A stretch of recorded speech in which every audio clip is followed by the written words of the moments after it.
నమస్కారం. మనం సంపాదించే ప్రతి రూపాయికి పన్ను కట్టాలా అవసరం లేదా? భారతీయ ఆదాయ పన్ను చట్టం ప్రకారం కొన్ని రకాల ఆదాయాలపై అసలు పన్నే ఉండదు. అవేంటో తెలుసుకుందాం. నెంబర్ 1, వ్యవసాయం. వ్యవసాయ ఆదాయానికి సెక్షన్ 10(1) ప్రకారం దీనిపై ఎటువంటి పన్ను ఉండదు.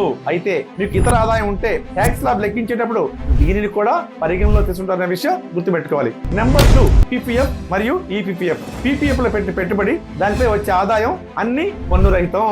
ఇక PPF విషయానికి వస్తే 5 ఏళ్ల సర్వీస్ తర్వాత తీస్తే ఎటువంటి పన్ను ఉండదు. కానీ ఈ ఏడాదికి 2,50,000 కంటే ఎక్కువ ఇన్వెస్ట్ చేస్తే ఆ ఆదాయంపై వడ్డీపై పన్ను పడుతుంది. Number 3, gratuity. రిటైర్మెంట్ సమయంలో ప్రైవేట్ ఉద్యోగులకు వచ్చే గ్రాట్యుటీపై 25 లక్షల వరకు ఎటువంటి పన్ను ఉండదు. నెంబర్ 4, వారసత్వ సంపద. తల్లిదండ్రుల నుంచి వచ్చే ఆదాయం లేదా నగదు ఇండియాలో పన్ను లేదు. అలాగే పెళ్లి సమయంలో ఆడపిల్లకి గిఫ్ట్ల మీద కానీ ఎటువంటి పన్ను ఉండదు, పూర్తి మినహాయింపు ఉంటుంది. Number 5, LIC maturity section 10D ప్రకారం ఇది పన్ను రహితం. కానీ గమనించండి, 2023 ఏప్రిల్ తర్వాత తీసుకున్న పాలసీ వార్షిక ప్రీమియం 5 లక్షలు దాటితే పన్ను చెల్లించాల్సి ఉంటుంది.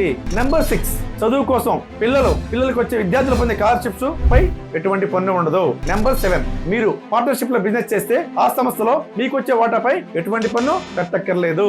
గుర్తుంచుకోండి, పన్ను నిబంధనలు ప్రతి ఏటా మారుతుంటాయి. అందుకే ITR దాఖలు చేసే ముందు నిపుణులను సంప్రదించండి. ఈ సమాచారం నచ్చితే లైక్ చేయండి, షేర్ చేయండి. అలానే మరిన్ని వివరాలకు యూట్యూబ్ లో రామిరెడ్డి శ్రీధర్ సందర్శించండి. నమస్తే. సర్వే జనా సుఖినో భవంతు.